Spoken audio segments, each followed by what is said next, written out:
성도 여러분 안녕하십니까? 오늘도 아침 예배에 찾아오신 모든 성도님들을 진심으로 환영합니다. 매일 아침을 귀한 진리의 말씀으로 인도해 주시는 하나님께 감사드리며 오늘 하루도 저의 마음이 하나님의 마음으로 가득 차는 귀한 경험을 하게 되시길 간절히 바랍니다. 이제 기도하겠습니다.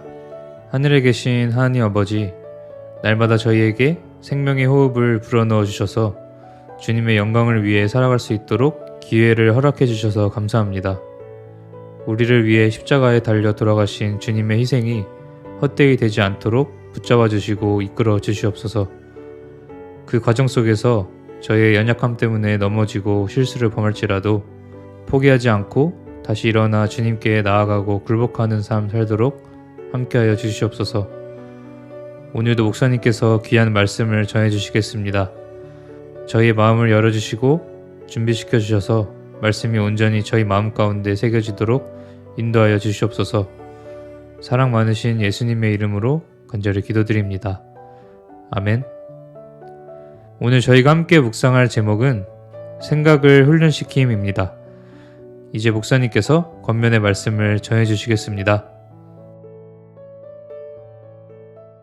안녕하십니까? 오늘 말씀의 제목은 생각을 훈련시킴입니다. 왜 우리가 생각을 훈련시켜야 할까요? 왜냐하면 우리 인생의 최고 목표에 도달하기 위해서입니다. 최고 목표에 도달하려면 생각을 훈련시켜야 된다는 것입니다. 하늘 도성까지 우리가 안전하게 도달하는 그리스도인의 목적이 있죠.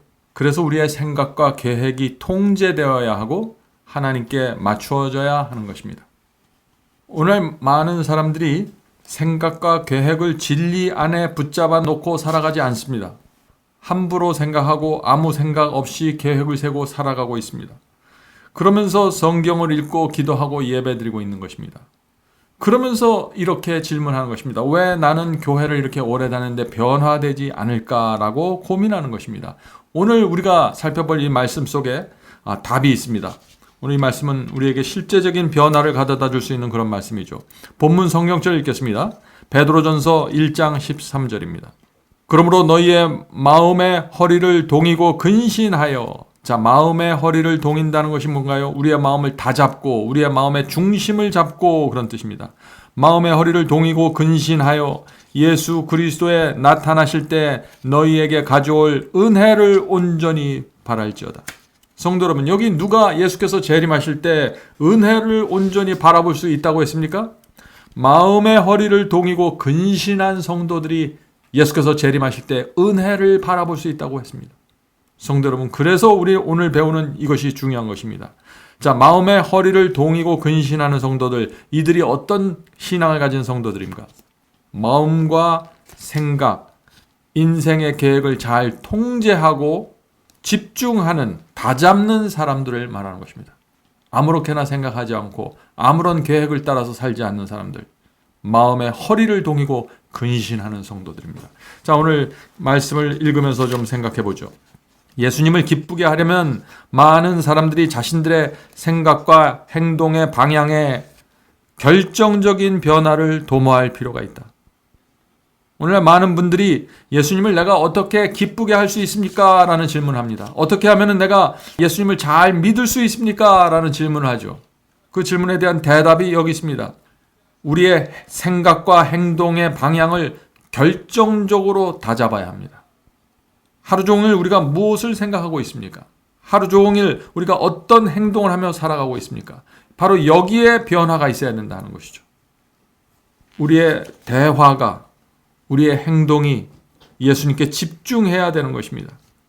성령의 역사가 우리 마음에 이루어져야 되는데 그렇게 되려면 우리의 생각과 우리의 계획을 세워야 됩니다. 성도 여러분, 하루가 시작되기 전에 계획을 세우셔야 합니다. 자, 계속해서 읽어보죠. 생각은 훈련받아야 한다. 그것이 올바른 방향으로 잘 작용하고 잘 수립된 계획을 따르도록 마음의 허리를 동여야 한다.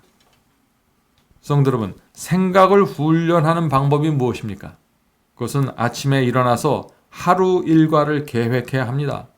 내가 무엇을 해야 하고 어떻게 시간을 써야 할지 계획해야 하는 것입니다. 내가 누구를 만날 때 무슨 대화를 할지 계획해야 하는 것입니다. 그렇게 하면은 결과가 생기는 것입니다. 어떤 결과가 생길까요? 계속해서 읽어보죠. 그렇게 하면은 모든 발걸음은 하나가 되어 전진할 것이며 모호한 생각과 하찮은 계획을 따르느라 노력이나 시간을 낭비하지 않을 것이다. 그래서 생각과 계획을 집중시켜야 되는 것입니다. 그렇게 되면 우리의 인생이 하나의 목적을 향해서 전진해 나가게 된다는 것입니다. 집중하게 된다는 것이죠. 이렇게 우리의 생각과 계획을 하루의 시작부터 집중하기 시작하면은 우리가 하루 일을 마치고 잠자리에 들 때 감사하는 기도를 하게 되고 정말 우리가 무엇이 부족했는지 무엇이 감사했는지 우리 마음속에 분명한 구분이 된다 하는 것이죠. 자, 계속해서 읽겠습니다. 우리는 인생의 목표와 목적을 생각해야 하며 항상 가치 있는 목적을 고려해야 한다. 날마다 생각은 훈련을 받아야 하며 남북을 가리키는 나침판처럼 항상 요점에서 벗어나지 않아야 한다. 성도 여러분, 여기서 지금 세 가지를 우리에게 제시하고 있는 것입니다. 우리의 인생의 목표와 목적을 분명하게 가지고 있어야 된다는 것이죠. 그것이 첫 번째입니다. 두 번째는 우리가 세운 목적과 목표를 위해서 날마다 그것을 향해서 나가는 계획을 세워야 합니다. 그리고 생각을 자제하고 조절하는 훈련을 해야 된다는 것이죠. 생각이 흐트러지면은 우리의 인생의 목표도 흐트러집니다. 내가 왜 사는지 잊고 살아가게 되는 것이죠. 하나님께서 내 인생을 인도하는 방향과 내가 어긋나게 됩니다. 어떻게 될 때요? 내 생각이 흐트러지고 내가 세운 하루의 계획이 무엇인지 모르고 내 인생의 목적을 모르고 살아갈 때 하나님의 나에 대한 하나님의 목적을 잊어버리고 살아가게 된다는 것입니다. 이렇게 되면 어떻게 돼요? 결국 사탄의 공격을 아주 쉽게 받게 됩니다. 유혹에 아주 쉽게 쓰러지게 되죠. 성도 여러분, 하루를 살 때 마음을 동이고 근신하여 내가 무엇을 하고 어떤 생각을 하고 무슨 계획을 하며 살지 아침에 기도하고 계획을 세우십시오. 단 5분만이라도 계획을 세워보십시오. 계속해서 읽어보죠.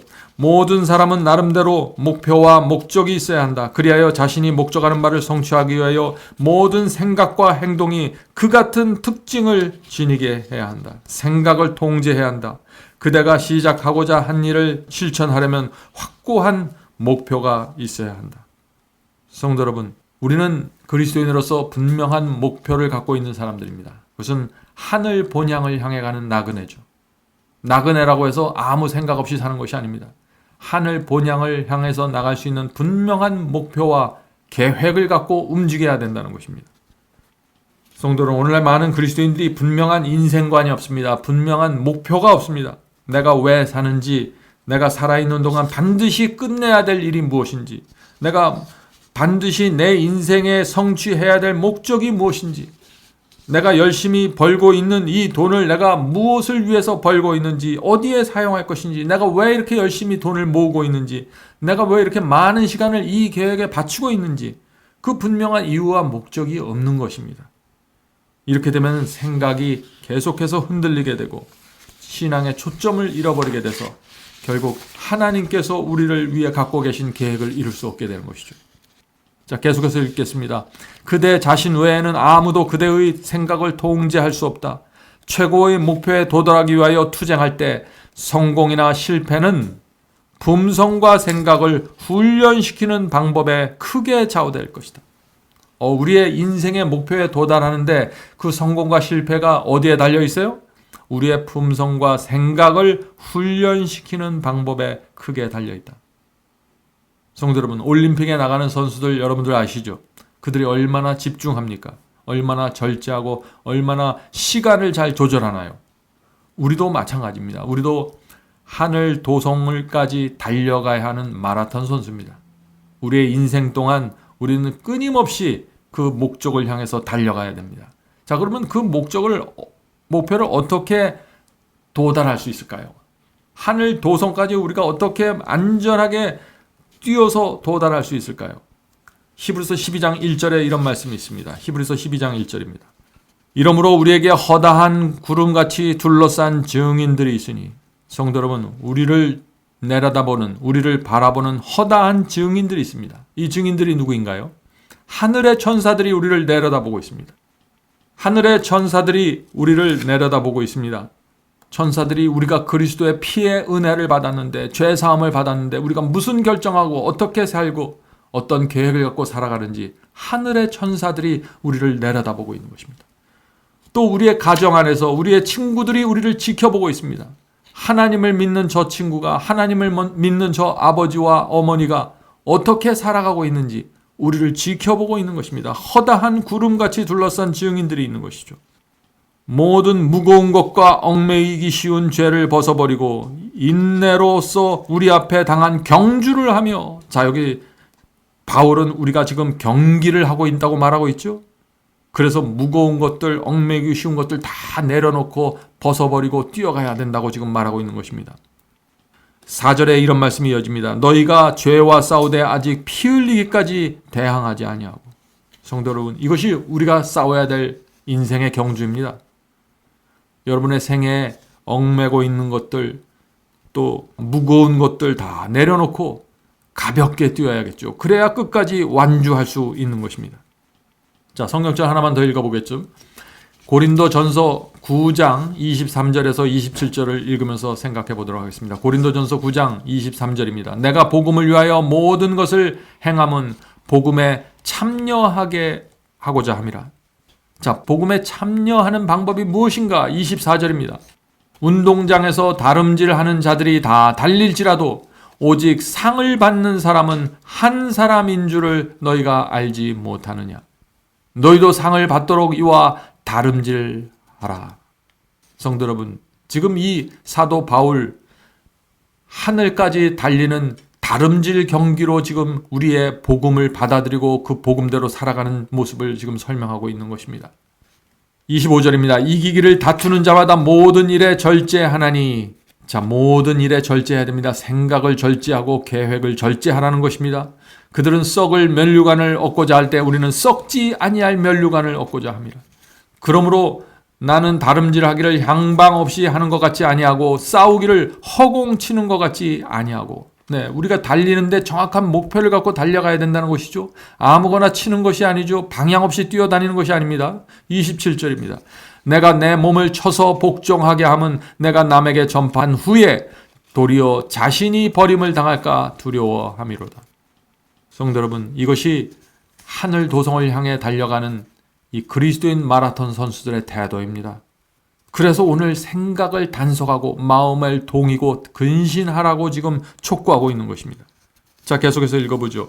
사려 깊게 생각하지 못하고 행동하는 자들은 현명하지 못한 행동을 한다. 그들은 변덕스럽게 활동하고 이것저것을 두드려보고 이것저것을 붙잡아 보지만 되는 일이 아무것도 없다. 참 슬픈 일이지만 오늘 많은 그리스도인들이 이런 모습으로 살아가고 있습니다. 변덕스럽습니다. 그때그때마다 이것저것을 두드려보고 만져보고 이것저것을 붙잡아 보는 것입니다. 그러나 되는 것은 아무것도 없다는 것이죠. 왜 그럴까요? 분명한 목표가 설정되어 있지 않기 때문입니다. 계속해서 읽겠습니다. 그들은 덩굴 식물을 닮았다. 참 여기 재밌는 표현이 나옵니다. 우리 인간은 덩굴 식물과 같다는 것입니다. 여러분들 덩굴 식물 아시나요?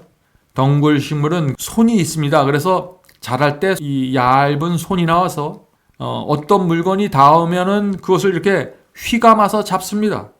그래서 그것을 지지하고 올라가는 것이죠. 그것이 덩굴 식물입니다. 자, 덩굴 식물을 닮았다. 그래서 사방으로 뻗치도록 방치된 덩굴손은 손만 닿는다면 어떤 잡동산이든지 움켜잡을 것이다. 성도 여러분, 오늘 많은 사람들이 이런 모습으로 살아가고 있지 않습니까? 느끼는 대로 붙잡는 것입니다. 마음속에서 덩굴손이 나와서 생각나는 대로 손을 잡는 것입니다. 그리고 그것에 시간을 쓰고 시간을 낭비하고 생각과 마음이 흐트러지는 것입니다. 그렇게 될 때 아무것도 이루어지는 일은 없다고 지금 말하고 있는 것입니다. 자, 계속해서 마지막 문장을 읽겠습니다. 그러나 덩굴 나무가 효용 가치를 지니려면 움켜잡은 것을 놓고, 자, 쓰레기, 잡동사니, 쓸데없는 것들 붙잡고 있는 우리 마음에서 나온 이 덩굴손을 내려놓고, 다 내려놓고 우아하고 근사한 모양으로 만들어줄 것을 휘감도록 정돈해야 한다. 성도 여러분, 여러분은 지금 어떤 것을 붙잡고 있습니까? 놓으셔야 됩니다. 그것이 하나님께 초점이 맞춰지지 않는다면 놓아져야 되죠. 지금까지 중요하다고 생각한 것들, 시간과 노력을 투자해서 무엇을 이루려고 애쓰고 있는데 그것이 정말 필요한 것이고 인생의 마라톤에서 하늘 도성에 이르게 하는데 꼭 필요한 것인지 잘 살펴보셔야 되는 것입니다. 먹든지 마시든지 무엇을 하든지 우리가 하나의 초점에 맞춰져 있어야 되는 것이죠. 성도 여러분, 우리가 온 힘을 붙잡아야 하는 것이 분명히 있습니다. 그것이 무엇인가? 그것을 붙잡고 덩굴손을 뻗어서 붙잡고 해서 지지대를 의지하고 그것을 감으면서 올라가는 것입니다. 이것이 하늘 도성을 향해 나가는 그리스도인의 신앙입니다. 성도 여러분, 오늘 하루도 우리의 생각과 계획과 마음의 덩굴손이 하나님을 향해서 뻗고 그것을 붙잡고 올라가게 되길 간절히 바랍니다. 기도하겠습니다. 하늘에 계신 아버지, 우리의 인생이 마치 덩굴손과 같다는 이 말씀이 저희의 마음에 남겨집니다. 주여, 저희의 인생에서 뻗는 이 덩굴손이 하나님께서 원하시는 것들을 붙잡으면서 하늘 가는 길을 갈 수 있도록 도와주시옵소서. 흐트러진 생각들 버리고 집중할 수 있게 도와주시고 하루를 시작하기 전에 저희의 마음과 계획이 하나님께 드려질 수 있도록 도와주시고 그렇게 해서 남아있는 하루를 정말 하나님 안에서 걸어갈 수 있도록 도와주시옵소서. 하늘에 계신 아버지, 저희가 주님을 향한 그 고결한 그리스도인의 생애를 살기 원합니다. 주여 도와주시고 성령으로 늘 저희의 마음을 감동시켜 주시옵소서. 하늘에 계신 아버지, 오늘 이 시간에 특별히 또 병으로 인해서 고통당하는 우리 성도들 위해서 기도합니다. 또 가정에 어려움과 고난이 있는 성도들이 있습니다. 주여 불쌍히 여겨주시고 이 어려운 세대 속에 하나님 붙잡고 살 수 있도록 도와주시고 이 세상이 줄 수 없는 하늘의 평강을 그들에게 허락해 주시고 주님의 뜻이라면 그들의 질병에서 건져주시고 그들의 어려운 생활 속에서 건짐받도록 인도해 주시옵소서. 이 모든 말씀 예수님의 이름으로 간절히 기도드립니다. 아멘.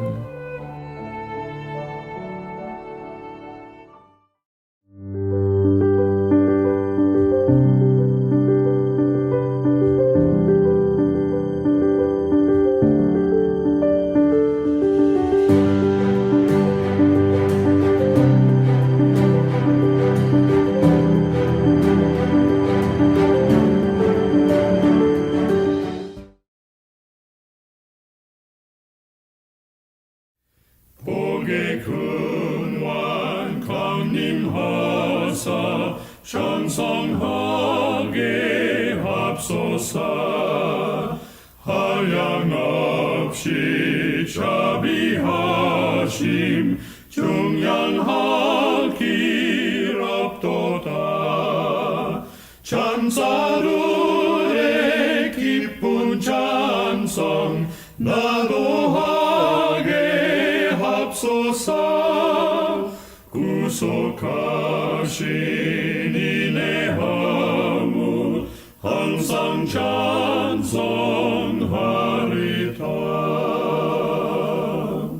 주의 도와 주심하다 이때까지 왔으니 이와 같이 전국에로 이루기를 바라네. 하나님을 배반하고 죄에 빠진 우리를 예수 구원하시려고 보혈 흘려 주셨네. 주의 귀한 은혜 받아 일생 빚진 자 되네. 주의 은혜 사수 되사 나를 주께 맵소서. 우리 마음은 연약하여 범죄하기